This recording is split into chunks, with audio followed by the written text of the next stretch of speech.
So welcome back to Third Age Reforged and to another battle replay, and today we will be seeing a preview for 0.97, probably the last preview that I'm going to be showing before release, to be honest with you, because release is certainly not going to be too far away now. And this is going to be a pretty indicative fight of what 0.97 is going to be about in general, because this is the kind of map which has been made with fairly high frequency recently, just to sort of give a little bit more variety and a little bit more spice to field battles, because the problem that a lot of field battles have had in pretty much every Total War game, in my opinion, is they just tend to be a flat field out in the middle of nowhere with a few hills, maybe a few trees off to the side, and that's just about it. Whereas maps like this have a lot more going on. So you have obviously this town right in the middle. You know, there have been towns, to be fair, in Total War maps like this in the past, but they tend to be off to the side or in a corner where you can't really make the best use of them, especially in multiplayer, because people are going to accuse you of corner camping if you do that. Whereas here, when they're like right in the middle like this, they can most certainly become more of a factor on the battle itself. Also going to be a lot more trees, there's a lot of hills around the place, there's a river cutting through the map on this side of things as well, so that could potentially be a bit of a feature that is involved in this battle as well. You can obviously turn it into a bit more of a choke point fight, which in most field battles is entirely impossible. And also, we can see that the tactics being engaged in by the blue team here are immediately to meet up and sort of join one another, and then maybe go and focus on one at a time. So it looks as though the red team have deployed a little bit too far apart from one another here for my liking. Right from the off, you can see that this faction here, which we'll get onto the factions in a minute, has deployed a little bit further forward, a little bit more ready to take on the opponent, which is directly across from him. But their ally has not done the same thing. Their ally has clearly wanted to try and use the river to their advantage, maybe try and turn it into more of a choke point fight, which, considering the factions on display today, the red team would absolutely want to try and make the fight as narrow as possible, considering a lot of the qualities that the two factions the red team are playing as has. So if that was the case, then the player over here should have communicated that a little bit better to his ally. So immediately, right from the off, we can see here that perhaps there's been a little bit more communication going on pre-match by the blue team than the red team. But we will get into the army competitions here immediately, and it is somewhat lore-friendly because we have a combination of Angmar, played by J-Monster, who gave me this replay actually, and I believe it was actually part of a stream that he did recently, which I was a part of at the beginning, and actually my team made the same mistake as this. I was very ready to sort of take on an Orc faction head-on, but my allies were too far away from me, whereas J-Monster, who I was actually facing off, he was Mordor and I was Gondor. He had support from his allies, in particular some high-tier cavalry, and ultimately I got swallowed whole while my allies clearly didn't want to engage in the same sort of tactics, and we ended up losing because of that, I think. Only narrowly, but still, certainly I didn't help my team out at all by doing what I did. And then obviously we have over here Engsfitz, who's going to be J-Monster's companion today. He's going to be playing as Rudauer, so a very lore-friendly duo there. As for the red team, we have Artorius, who's going to be playing as Imladris, as I said previously. Obviously he's right up in front, and to be fair, Imladris certainly can withstand the aggression that Angmar are known for, but all on their own when they've got Rudauer support, I'm not so sure. And the faction who is a good long way away from him, we have King of Numenor Solomon, who is naturally going to be playing as Numenor.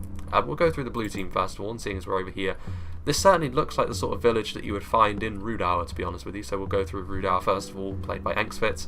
He's got a combination of the Franadine Pikemen and Rudauer Swordsmen on the front line. The Franadine Pikemen are now much more in line with something like the Wardens of Tirn Gorthad or the Anuminas Gate Guards. They punched well above their weight in 0.96, to be fair, and they haven't lost any of their efficiency, to be fair. They are still just as strong as they always were, but they are now slightly more expensive, and you can only have one before the cost increases, but they still make a very good anchor to be the centre of the Rudauer force. To be fair, the Rudauer army does have slightly more morale than other Evil Men factions, sort of to demonstrate their hatred for their neighbours, but it is still going to be something which they will suffer from if you don't buff properly. You know, it's sort of a natural thing. They may not suffer from it quite as much as the likes of Khand or Harad, but you know, it is still something worth bearing in mind. Rudauer Swordsman, and actually he has gone into the red limit, I think, on Franadine Pikeman, which I'm okay with, because I feel as though that gives him a much more solid front line, and considering he's with Angmar, aggression is something Angmar can handle, and then a bit of support, a bit of a solid front line is something Rudauer can certainly do as well. We also have the upgraded Rudauer clansmen here, in and amongst the heather fields just around their village. They've got the armour upgrades, as I said. Tough to bring down, especially when they've got their armour upgrades. They have a good shield, a solid shield value. They do decent damage for spears as well, certainly against cavalry, but obviously spearmen in general are not really designed to kill infantry all that quickly, but they can still make a very, very tough unit to break down quickly. Over here, you can see, of course, the Pharanodyne Nobles, the pride and joy of the Rudar Cav Force, very, very deadly knights because of their armor piercing they have in melee. Overall, in terms of their function, they haven't really changed all that much from 0.96, but then why would they? They were pretty much exactly what they needed to be anyway. Just as strong as, the same sort of strength you can expect from the Pharanodyne Nobles as other knights, only the armor piercing, a bit more of a focus, and the fact they're a little bit less tanky than a lot of the other knights on display. Here we have the new unit model for the Coldfell Maidens, which looks so much better. The Coldfell Maidens always looked a little bit out of place for my liking. Now though, this is the sort of thing. Again, all the new unit models just to sort of tidy everything up in a way, sort of make everything just a little bit more crisp, a little bit just better all round. All these new unit models, I have to say, are honestly one of my favourite features so far. Gondor, Rohan, those are two factions which obviously everyone knows about, but they've had their unit models overhauled, and even factions like Rudar had a bit of work done, and the Coldfell Maidens are looking very, very good indeed. Very, very good though as well. Obviously, Spear Cav in melee, Javelin Cavalry at range. This is honestly the unit which gives Rudar that gel that its cavalry force honestly needs to be really effective, because the scouts, you can bring them in huge numbers, but ultimately they are low tier, so you need something to support them, and the javelins and the spears of the Coldfell Maidens will certainly do that, and of course they make excellent companions to the Pharanodyne Nobles. Further over here we can see Ettenmoor's Troll Hunters. Obviously they are heavy armoured spearmen combined with javelins. Again, you'll very rarely see Rudar without them, to be honest with you, because of course the fact their spears in melee makes them fantastic against cavalry in melee, as well as their javelins. They're just a good unit to have all round, both in sieges and on the field. Pretty expensive, but obviously Rudar, they do focus on their axe throws and their javelins a lot more than most other factions, so it makes sense to bring them in numbers. Those are the Rudar Clansmen, another unit of Ettenmoor's Troll Hunters. We have some more Rudar Clansmen as a sort of secondary line over here. Perhaps he was thinking that Numenor would be right on top of him, but he doesn't need to worry about that. He does have some stakes deployed, which, considering how heavily forested this area is, the stakes could come in handy later on. He's got some Rudar Marksmen, just some basic arch units, and some basic Dunman Spears as well, which of course are just militia spears, and obviously has Evil Men factions as well, that are more focused around numbers, even more so than most other factions that have some militia spears. Similar in many ways to the Greenwatch Garrison footmen from Cardland, or spearmen I should say, only there's the Cardland equivalent has got slightly better against archers. I should stop rambling and find my words. Anyway, here we have Angmar, played by J-Monster. He's got some Snarkerstalkers on the front line. We know about Angmar, of course. Very, very aggressive, very tanky on the way forward as well, a little bit more so than other Orc factions. Good at keeping themselves alive and then delivering a lot of damage once they get into melee. Combination of Angmar Marauders and Witch-Realm Pikemen, maybe going a little bit more in terms of numbers here. Usually you can see Angmar go fully sort of focused on their quality, but that is maybe ill-advised against Numenor and Imladris, because there's no way that you're going to be able to just out-quality them, so you're going to have to look to your other assets, and of course with Angmar, that's going to mean numbers. Goblin Band are over here as well, just hidden in the grass. Upgraded Guardians of Kharndoom, so you can see the jet black armour rather than the rusted affair. Very, very tanky, as I said, armour, good shields, but not necessarily the most damaging of line infantry, for what they cost. Certainly focused around keeping themselves alive and just that sort of aggressive Angmar push, sort of giving themselves a bit of a solid centre, but obviously Imladris most certainly have the tools to deal with them. We have the Witch-Realm Scourge Raiders, which throw a projectile before charging into melee. They are pretty good in melee, honestly. They are decently skilled, they do a decent amount of damage. We'll see how well they do against Imladris here, though, because this is a situation where they could find themselves just outmatched. But we shall see. Snarkerstalkers back here. We also have the mighty Witch-Realm Blackguard, which are of course one unit which certainly can go toe-to-toe with what Imladris have to offer. Going to be right in here, and that is also where the General is hanging out. We also have the new model for the Trolls of Gundabad, so this is much, much more like it. Obviously, again, they share a similar sort of size to the Ulag High and the Trolls of the White Hand now, because they are on a similar sort of level, maybe a little bit more focused around their attack than their defence. Of course, the Trolls of Angmar have that big shield which they carry into melee as well, but the Trolls of Gundabad can most certainly smash their way through quite a lot of units if they're supported properly. If you send them in on their own, especially against a faction like Imladris with all the quality they have, you could find yourself in a bit of trouble. Guardians of Kharndoom in the more heavily forested area with some more Witch-Realm Scourge Raiders, and then at the back we also saw a bit of an Angmar cavalry force. Angmar's cavalry force is definitely more designed to deal with enemy cavalry and protect their infantry rather than be aggressive. You can be aggressive with the wargs, but most certainly first and foremost they are designed to try and eat away at other cavalry units, which is going to be very important against Imladris with how good their cavalry is. Standard unit of Warg Riders, and then of course the Witch King himself with the Witch King Inquisitors, and they are of course still the same deadly force that they always were. They do cause fear, but only to other cavalry units, so while you can charge them into the rear of enemy infantry lines, the fear effect will not affect them, I don't believe. which is worth saying because obviously if they did have the fear effect and they rear-charged enemy lines, they would be able to break units and it would make them just as effective as most shock cavalry, to be honest with you, sending units running for the hills. But still an absolute tour de force in melee against other cavalry. Meanwhile, Imladris deployed right opposite Angmar. We'll see how aggressive Artorias and J-Monster are to one another. We've got a couple of units of Elder Enway Spearmen, which are of course terrific heavy elven spears. Imladris have got a lot of quality in their infantry. It's gone for a couple of units here of archers though, some Noritano warriors, which we've already seen the new unit model for them, of course, done I believe by Dreezy. And yeah, they look a lot nicer now. So again, this is just another example of some units models which have been around ever since vanilla, or at least very early on in Reforged, and now they've been overhauled, making themselves look a lot better. Archers of Rivendell, so again, just some basic Imladris archers here, but in more numbers than they normally bring archers, to be fair. We'll see if that bites them, because Angmar are most certainly going to set themselves up to come forward very aggressively. The cavalry is obviously going to be a concern, and perhaps that is what Imladris intend to do. So we've got some Swords of Rivendell, just a sort of standard light elven swordsman on the front line, very, very efficient in melee.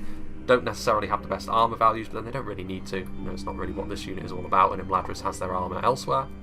Standard unupgraded Imladris Guardians over here. A couple of units of Imladris Sentries, which make a fantastic centre to the Elven line. They're very expensive, but as far as pikemen go, they deal a ton of damage. And while the Witch Realm pikemen are across from them, so they won't have impunity to just poke their way through the orcs as much as they'd like. They will still be victorious unless Angmar can swamp and overwhelm them. And then we have the new Gwaith y Myrdain, which are, of course, that's a fantastic new model as well. And I believe Dreezy has done this. They've got the darker armour. They do obviously now have a two-handed hammer. I believe the hammer is going to be made a little bit larger. But honestly, I kind of like the fact that it looks like a sort of blacksmith's hammer that they've got here, and they just wield it with two hands. But this, of course, means that they will be throwing their hat into the ring to be one of the strongest two-handed shock troops that is of the bodyguard tier in the game. We'll see how well they can do, because they will certainly be able to smash their way through a ton of the Angmar infantry. There's a lot of trees around here as well, so I would imagine the elves have certainly got some cavalry hidden, because this is not enough to constitute a full army. And then finally, before we get into the battle itself, we'll have a look at Solomon's army. So he's a little bit further away. I do believe actually Imladris probably would have been better served deploying right on the edge of their deployment zone and coming over here across the river, especially seeing as Engsvitz is deployed to go that way. So that means the blue team honestly wouldn't have been able to react to that all that quickly, to be honest with you. They'd have been able to send their cav over, of course, but it wouldn't have been easy to interrupt that. We've got some Belagair archers on the front line, which is honestly the only ranged unit Numenor has which has got a lot of ammunition and is fairly affordable. So if you intend to sort of involve yourself in maybe some more prolonged skirmish fights, take a little bit more of a defensive stance with more skirmishes, you need the Belagair archers. We know all about them from Umbar, of course. They're good in a skirmish fight with other archers because they've got good armour, they've got those little bucklers as well, making them a little bit better against arrows. All around pretty good, but you do have to remember that Numenor does not have the same strength in depth when it comes to their archers as Umbar, so they're more for support than anything else. Numenor is, rather like Imladris in many ways, more focused around being aggressive with their quality rather than sitting back. You can do it with both factions, but they're not going to be quite as good at it as some of their peers, for example. The Seafarers of Nindamos, they are javelins combined with axe infantry, so I actually got it a bit wrong in the last battle where I realised my mistake partway through. I thought this was a two-handed axe because it looks similar to the Dunedain Troll Slayers, but it is not, so they will use their shields and then their one-handed axes, so they're not armour-piercing in melee. Still pretty aggressive in melee though, they're going to have a higher attack stat. The Seafarers of Nindamos have very, very effective javelins, but they don't have very many volleys of it, so you definitely need to pick and choose your targets. We'll see how well Solomon can do that in this battle.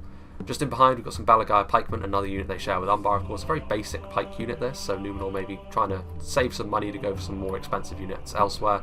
But it is still a good choice, because obviously they've also got some Belagair footmen in here as well, so it's almost like an Umbar-inspired army here from Numenor. They've gone for all of the Belagair units in some substantial numbers. The rest of their army, I believe, is going to be in the trees.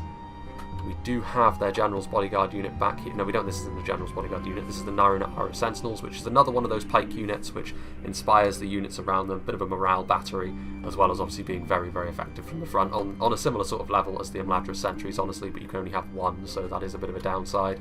And then finally, we have the General's Bodyguard back here, the Eldalonde Nobles, which are... It's getting a little bit hard to keep track of all of these sort of knight tier units, where this is a multiple HP bodyguard unit on horseback. If I had to describe them though, it would kind of be a halfway house between Spear Knights and Melee Knights, so I'm not really sure what to dub them, to be honest with you, because they have a higher charge and they're better off the charge than other forms of Melee Knights, so at crushing into infantry blobs they're going to be better than the likes of the Haven Knights and the Witch Realm Inquisitors, but over the long haul in an engagement with other cavalry they will be worse than those units. Having said that, they're still obviously going to be absolute powerhouses in that regard, but it is worth saying that if the Witch Realm Inquisitors and the Elder Londe Nobles meet one-on-one, the Witch Realm Inquisitors should win that fight based on what the bonuses are. But without further ado, let's shift on over to J-Monster's position and let's begin. So, I'll be interested to see how both teams sort of set themselves up, because one thing about .97 is the fact that it is very much focused around team play and sort of map position, more so than just sort of the rock, paper, scissors and hard counter system of like sword beats spear and axe beats sword that most Total War games, particularly in the modern time, have gone for. But I'm going to be interested to see. I don't think either team is actually going to go into the town, because it would certainly not behoove Imladris to try and move in there, because they're a little bit isolated from their ally, and you can see immediately Numenor is coming across the river to try and reinforce them. Imladris' archers are opening up, of course, but I'm not sure they're going to be able to do a sort of a grievous amount of damage to Angmar as they move forward. Angmar just sort of shifting their lines forward, and Imladris are going to have to react to this. I'm not sure whether they have enough in the way of infantry to stop them. The question is, where are their cavalry? Imladris most certainly has some cavalry on the field today. I would imagine they're in the trees over here, and they're hoping to draw Angmar in and then recharge their backlines. But against Angmar, it's easier said than done, because they've got trolls and they've got wargs and they've got the Witch Realm Inquisitors, which makes they are very comfortable in a cavalry fight. You can also see here that Rudow committing forward their cavalry quite quickly. And again, I think this is just to harry the Elven lines to make sure that they can't retreat too far. But certainly Angmar and Rudow here, the best thing that they can do for themselves is to try and do as much damage to Imladris as possible before Numenor comes to their aid. And you can see immediately here the Haranadine nobles charging in. It's a very bold move though, because while they're going to be able to kill off quite a few Noratirno warriors, the Imladris sentries are right there. Going to lose a couple of their knights, but they did get a lot of damage done to the Noratirno warriors. The Elder Londe nobles are over here already, which is good. It's good to see that Solomon has sent some aid to his allies quickly, but you can see here immediately the Coldfell Maidens targeting the Imladris sentries. Those armor-piercing projectiles are going to be very, very nasty indeed. J-Monster is also pulling out wide here with the Witch Realm Inquisitors and the Wargs, so immediately the Elves are going to be made to sweat here, because already their formation, they're having to run basically as fast as they can to hope that Numenor can reinforce their position.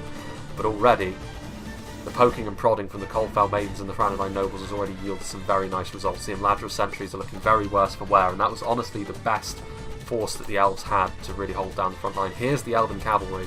So he's got the Imladris sentinels over here. Does he have the Gwaithini Rockdor?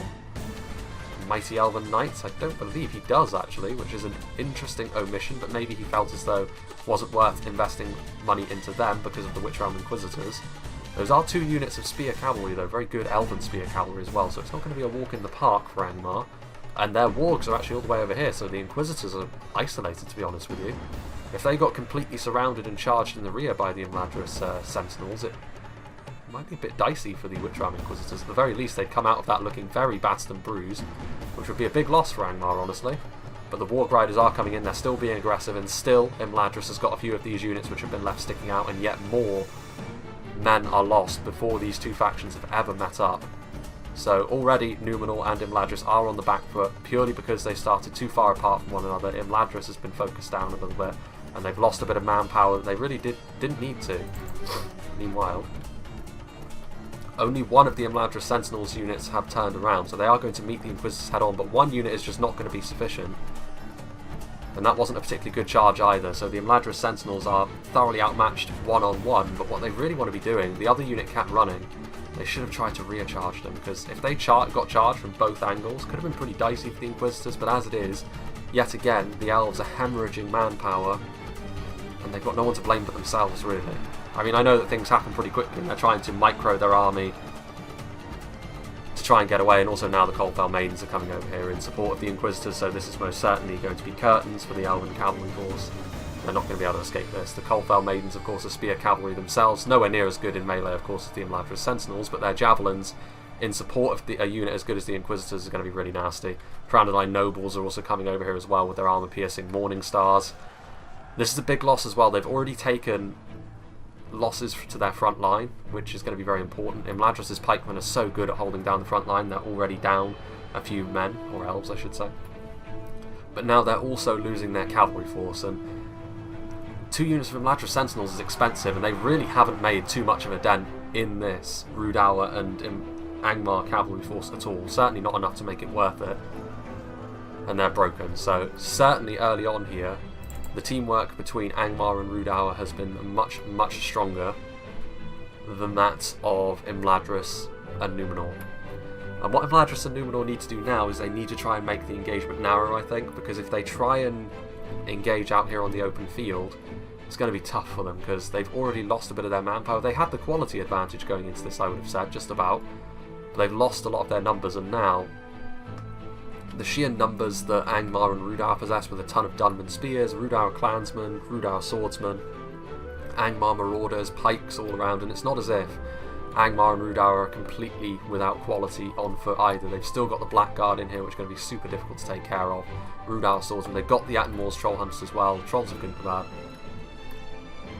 So it's going to be difficult, I think, for the red team to come back from this one. The Balaguer archers are shifting up, however, and that is something they still can most certainly count on. They have the ranged advantage by a significant margin. The Balaguer archers poking and prodding at the front line. They also have the Seafarers of Nindamos, but they have less ammunition than the Ettenmore's troll hunters, so I'm not sure how useful that's going to be. So we can see that, of course, some more of the Numenorian troops have revealed themselves Ravenna legionaries, which overall, in terms of quality, you can look at them as being very similar to something like the Castamir's Legion.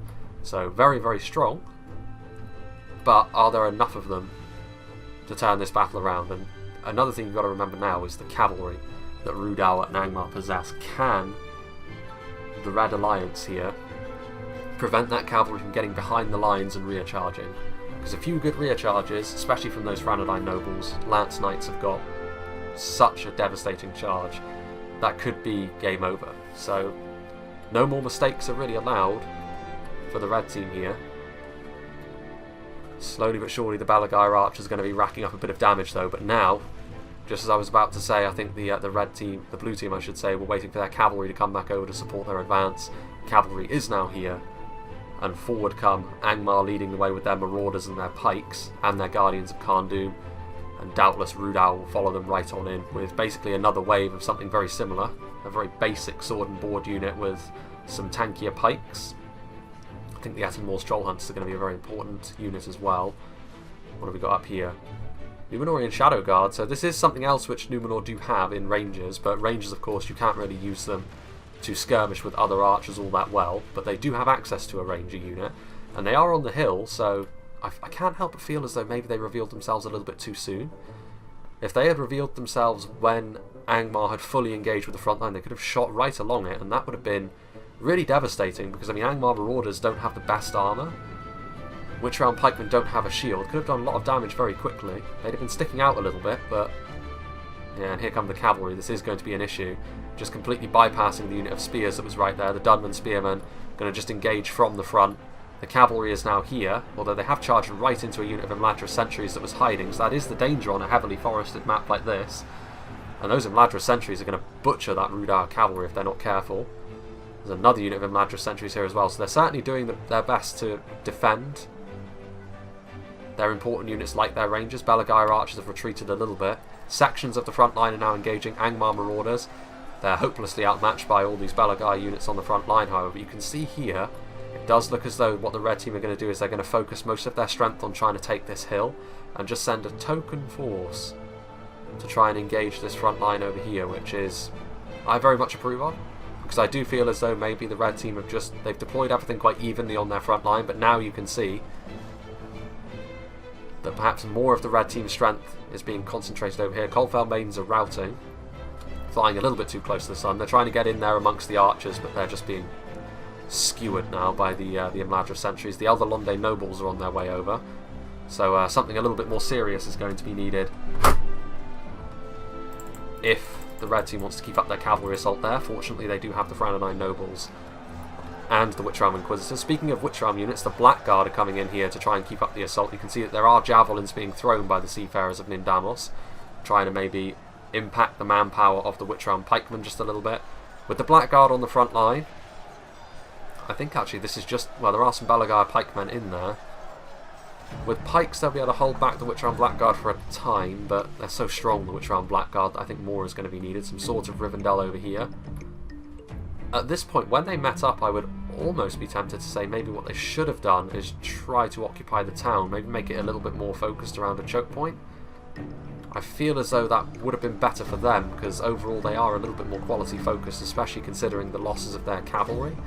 As it is, the cavalry is going to have a lot more space to operate in back here. I mean, there's still the small matter of trying to deal with this unit of Eldorlande nobles, which are incredibly powerful. But with the wargs, the knights, the inquisitors, they should be able to do it. And then whatever's left can be free to sort of charge into the rear of these lines. Balagar archers still prodding away.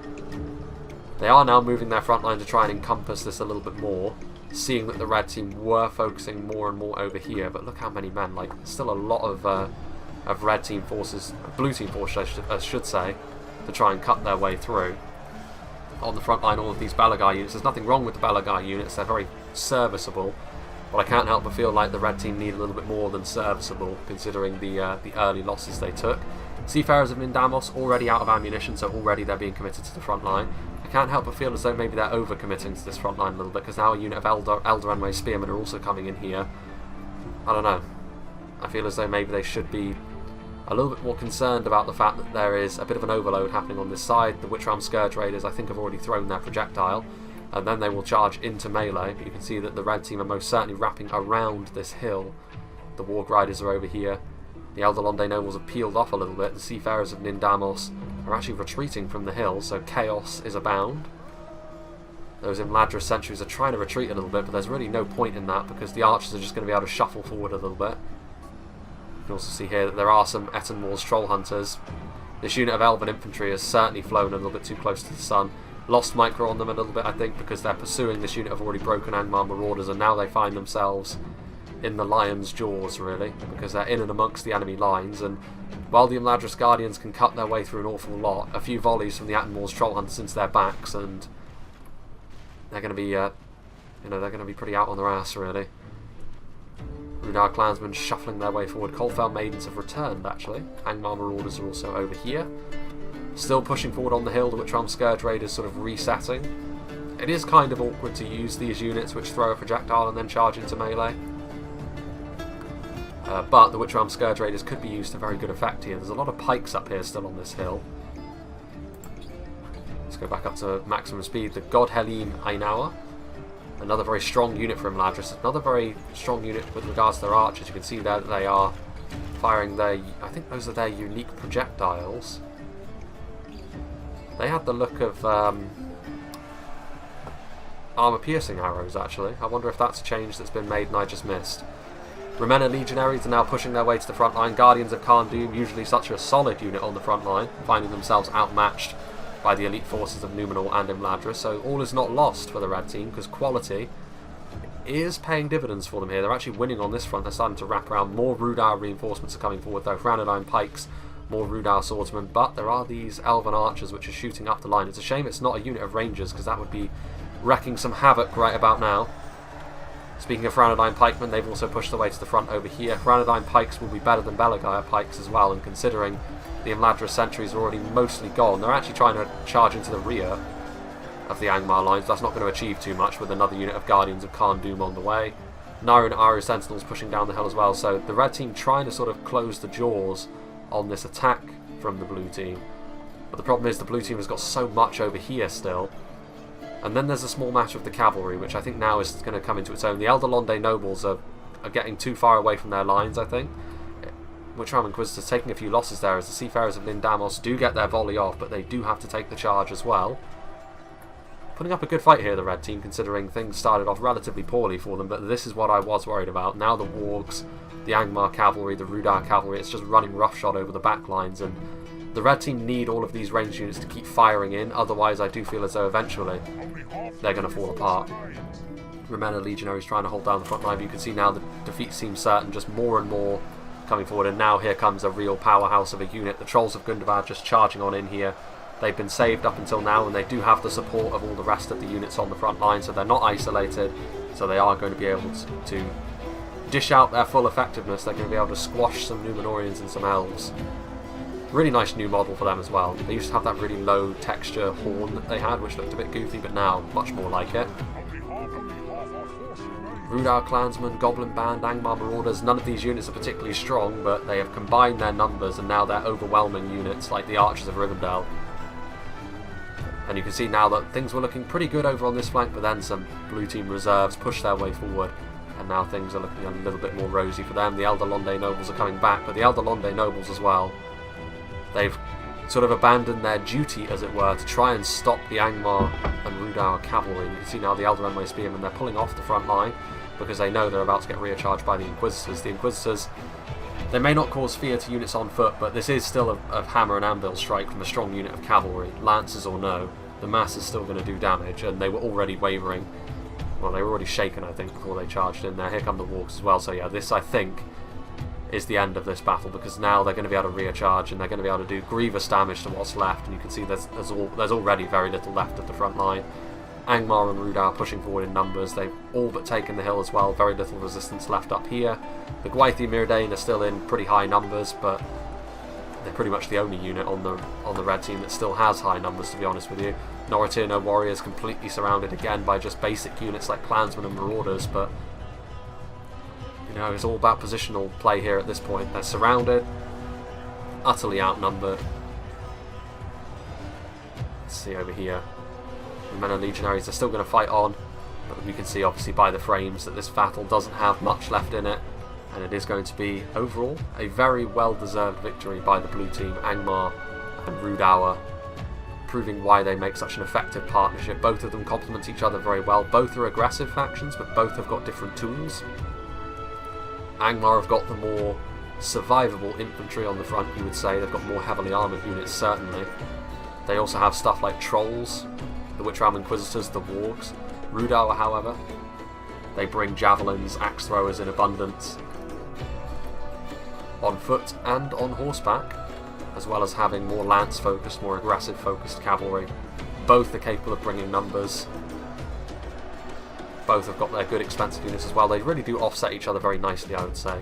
Having said that, so do Numenor and Imladris. I mean, Numenor and Imladris may very well be strong in some of the same areas. Both of them are sort of more quality-focused factions, focused more maybe on infantry and cavalry.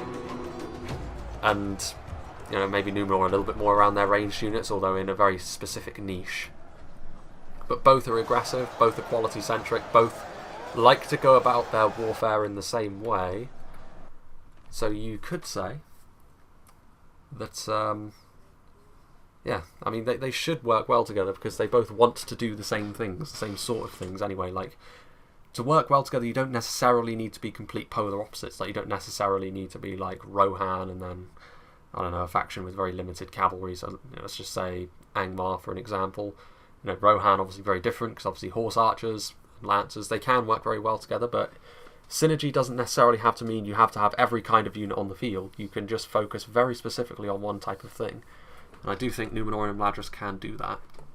Having said that, very well played to J Monster and Angspitz. You know, they're obviously very, very good players, and they did very well here. I do feel as though ultimately, however, this battle probably wasn't decided by, like, poor play and micro by no means was what brought about Numenor and Imladris' destruction here. I think it was just the fact that right from the start, Rudauer and Angmar had a very clear plan. They were going to meet up, and they were going to go about, you know, they were going to attack from one angle. And they were lent a huge hand by the opposite team when Imladris and Numenor deployed so far apart from one another.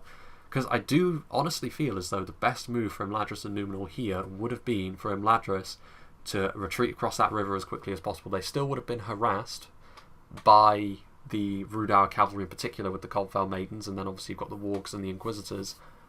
But then they could have left their sentries, or sentinels, I should say, hidden in the trees for longer, and they could have been more of a factor in the late game to charge into the rear of the lines.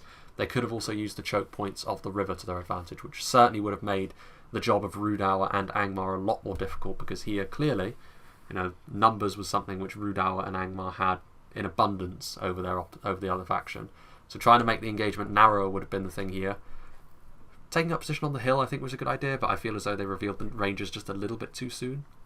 But yeah, overall, minor nitpicks. I mean, again, this is the sort of thing which 0.97 will introduce. I do like the fact that these maps are as diverse as they are, because I do feel as though that has been a bit of a failing of Total War in general in the past, where the maps have all just blended together and they just haven't been particularly interesting. Whereas maps with a lot of features like this, and not necessarily just a wide open field where the main concern is just trying to get your cavalry around the flanks, you know, because that is ultimately what most field battles that are on really flat maps like Grassy Plain tend to boil down to. So yeah, this is a good example of sort of the kind of field battles that we will be seeing in the future. But let's see what did the damage for J Monster's army. What was the MVP in terms of kills? We have the Witch Round Blackguard. So they were on the front line quite happily hacking and slashing their way through, which makes a good deal of sense because they really are the unit which, more than any other of Angmar's units alongside the Hammer Guard, can really go toe-to-toe with the Elves and the Numenorians when it comes to just killing power and potential. But the Inquisitors and the Warg Riders, I believe, also did a lot of job. I mean, the Trolls of Gundabad weren't in melee for very long and they still got 162 kills. You know, Trolls, you really do get the best out of them when they're supported. If you send them in all on their lonesome, that's when they're at their most vulnerable.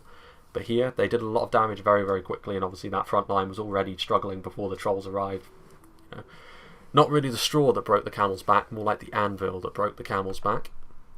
And the rest of the line obviously limited in terms of kills. The unit of Angmar Marauders getting 152 kills is pretty impressive. I wonder how they managed that. But the rest of the line obviously more limited because, of course, smaller army that they were facing, and a lot of quality bound up in the Numenorian and Imladris ranks. Imladris is a very small army, you know, as you would expect, I suppose. 1,300 elves. Numenor with a little bit more in terms of numbers, perhaps, than you could see them. You know, you could see them not bother with the Balagar units at all and go all in for their Romena units and the Eldorlonde.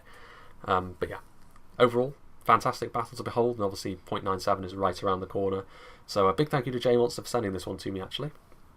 So I hope you enjoyed this, and I hope you'll join me for whatever is next.